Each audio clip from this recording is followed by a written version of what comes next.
Aziz ota-onalar, men sizlarga vaziyatdan foydalangan holatda dars o'tishni o'rgataman. Bu qanday bo'ladi?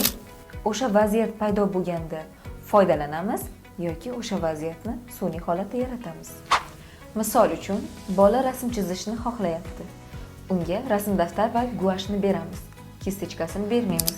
Yana bir vaziyat. Bola suv ichishni xohlayapti. Unga krujkani beramiz, ichida suvi yo'q bo'ladi.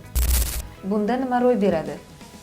Ikki xil bola bor. Gapiradigan bola bor, gapirmaydigan bola bor. Gapiradigan bolalar uchun faqatgina ber so'zi bo'lsa, unda suv ber deb jumlani to'liq holatda gapirishga undaymiz. Gapirmaydigan bola uchun qo'l harakatlari orqali suv so'rashni o'rgatamiz. Bunda bola bosqichma-bosqich o'z ehtiyojlarini to'liq ravishda so'rashni o'rganib boradi. Agarda siz bu mavzuni to'liq holatda yana ham chuqurroq tushunmoqchi bo'lsangiz, izohlarda plus belgisini qoldiring.